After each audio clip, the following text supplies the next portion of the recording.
Like on Dirty Jobs, we never did a second take. I love that. I didn't know that. Never did it. 350 jobs, no take two. That's not to say we didn't have to kind of go back and revisit a thing, but when we did that, we always went to the behind-the-scenes camera to let the viewer know that the business of production had been paused. Right? Yeah. And there was a lot of pushback in 2004 from the network when we did that, because it's kind of like, You're breaking the fourth wall. well, you're not breaking it, you're ignoring it. Okay. It's not there. So when camera A becomes the behind the scenes camera, you still have camera A, but now you got camera one. Right. Well, what do you do in a production hierarchy? You know, like typically, if this is too inside for your listeners, you know, you're on a set, you got camera A, camera B, camera C. 1, 2, 3. Yeah. Exactly, right? And so the guys who are running the show need to understand how they're cutting. But of course, the other old expression is when you're cutting, you're lying. Right? So when you start to look at an edited thing, you know, as a viewer, okay, I'm being shown something in a very deliberate, very intentional way. And that's cool. That's why we have Goodfellas. That's why we have great movies, right? But if you're looking for an authentic chat, and if you're going to try and make a living in that weird bouillabaisse called reality TV, then you need a camera. You need a truth cam that you can always look at and go, all right, you know what happened there? A plane flew over. My audio guy got upset. My battery just died. Okay, Frank over there needed to use the necessary. You know, we don't have a special camera for that. But now you know what I know. But that's taking the viewer from their couch and pulling up one of those little director's chairs and saying, sit right here behind the camera. Like you're on set now. Yep. That's always been the promise for me. Yeah. And the thing that I thought might be open for debate 20 years ago in television was, what if instead of being voices of authority, we look to be voices of authenticity? And what if instead of telling viewers, let us show you something you've never seen before, or enlighten you in ways, right? You didn't think you'd be enlightened. What if instead we said, why don't you come with us and see if we can find something worth sharing, celebrating, talking about? Dude. That's different. It's an invitation. That's what Ruben is doing. Yeah. That's what really smart people are doing. Pull up a seat. Yeah. That's right. So I'm talking to people. I've got this academic credential. I sit down and do little snippets of mental and emotional health coaching live, right? They call into the show, old Dr. Phil, Fraser Crane. Yep. Help, they move on. There is a surge of colleagues across the country who do this day in and day out every day. And it's like, yes, finally somebody's talking about it. And then the show gets real big. And then it's like, well, who's this guy? He doesn't even do it for real. I do it for real. Yeah. And I look at someone like you who gave these guys who literally are underground like a spotlight. I need y'all America to know, under the street you're driving on, these 14 guys and these 7 women are making sure it doesn't cave in. That's right. And there's this trade, like, thank God you're shining the light, like, and you become the guy who shines the light. How do you manage over time when that light gets turned back on you? And it's like, well, hold on, Mike doesn't turn a wrench. How is he getting the, you know what I mean? How have you navigated that? Because I tell you, it's a weight on the squat bar that I didn't expect. Oh, yeah. Right? I expected as this thing got bigger, it would get heavier, and the criticism and all that. I'm okay with all that. In fact, I love it when people write in, especially buddies that call that are experts, and they're like, hey, you blew that one. Yeah. I love that. But it's the swing and a miss. It's the other. It's the no. I'm on your team, and it's like no, not. You know what I mean? How have you carried that? Well, I guess you can't. You can, but it's not. You know, you were analogizing a weight bar. It's not on your shoulders all of the time. You know, sometimes it's under your arm, and sometimes it feels kind of heavy, and other times it's not a bother at all. I've been rucking here of late. Yeah, I'm obsessed, man. Me too. Dude. Me too. When I'm home, 8 miles a day, 45 in the bag. There you go, man. Right? The answer, I think, in part has to do with the expectations of your audience. Okay. And I think your audience today, if it's anything like mine, is under a lot of pressure to comport and conform with the binary model. So if I see Mike on TV for 20 years, working shoulder to shoulder with steam fitters, pipe fitters, welders, mechanics, engineers, building things, getting dirty, then I'm going to form a couple of opinions based on the assumptions that he's, the images that he's wanted me to see. All right. So that transaction is, all right, I'm the viewer and I'm looking at Mike and he's not under duress. So he wants me to see what he's showing me.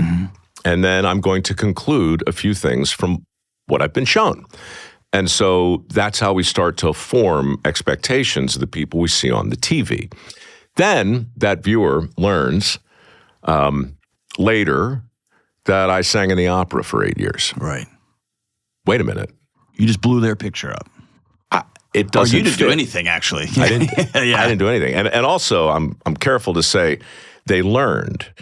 It's most of what will come back, if it's going to come back in the form of some criticism, is I found out. You know what? You know what I found out about Mike Rowe? It's like, you didn't really find it out. I told you. I've been an open book. I sang opera in the sewer on Dirty Jobs to make the point. But the point here is that it doesn't matter. The audience doesn't really have the nuance, and it's not a slam on the audience. It's just an observation.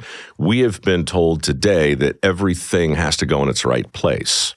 And when it doesn't, or when it presents a more complicated face, right, that cognitive dissonance, which I know you're super familiar with, right, that I think is a bigger problem today for people than it's ever been before. Why? I guess maybe because trust is at an all-time low in most of our institutions.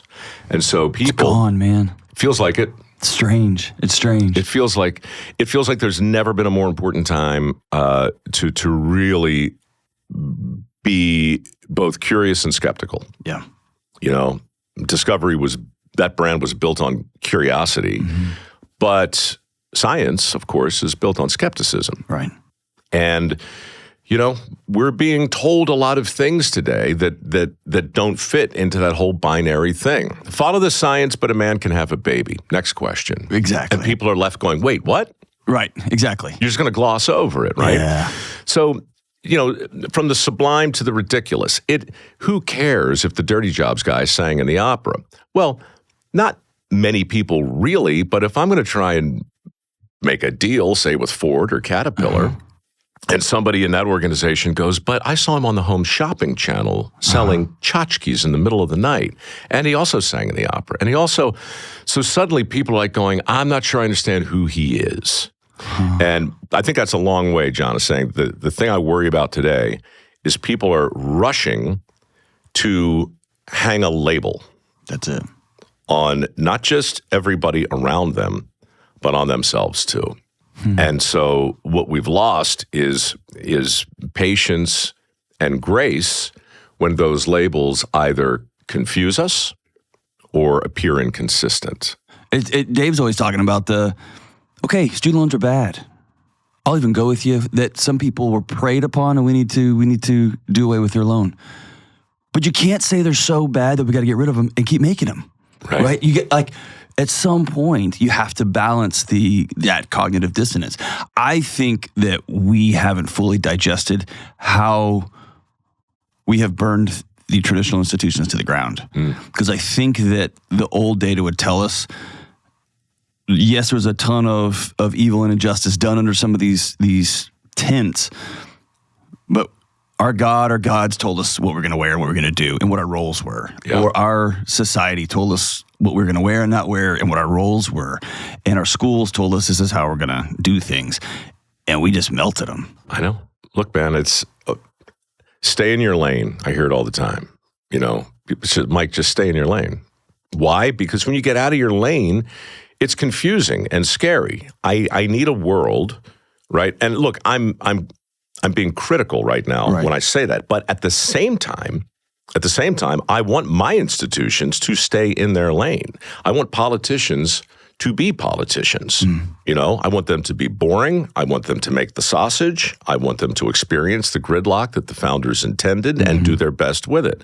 I want scientists to stay in their lane, and I want to hear the facts, and I don't want arrogance. I don't want certainty from my scientists. No. I want this is what iron we think. sharpening iron, yes. Yep, that's what I want. That's what I want from my scientists. I want my artists to go be artists. Be artists, be crazy, take risks, Yes. keep your tongue in your cheek, Yes. have a good time, challenge me, do all those things. Absurd. Be absurd. Yes. Absolutely. And be realistic. If you're going to draw an apple, make it look like an apple. Right. If you want to tell me it's something else, fine, but you better have a thick skin because I'm going to push back too. Right.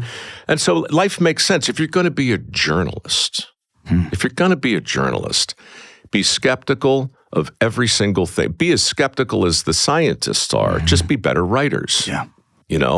And hold our elected officials' feet to the fire. All of them. All of them. I remember being at a table with Colin Powell years ago, and somebody said, how are we going to do with this division of the right and the left? And he said, no, that's the design.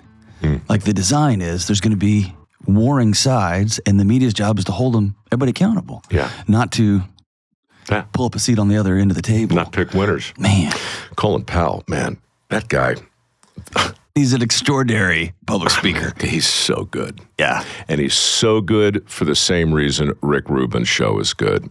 He has a plan, but he's not married to it. Yeah. He listens. He'll take the temperature of the room. He'll tell you a story. And that's all we're looking for, really, as consumers. Just take me on a ride.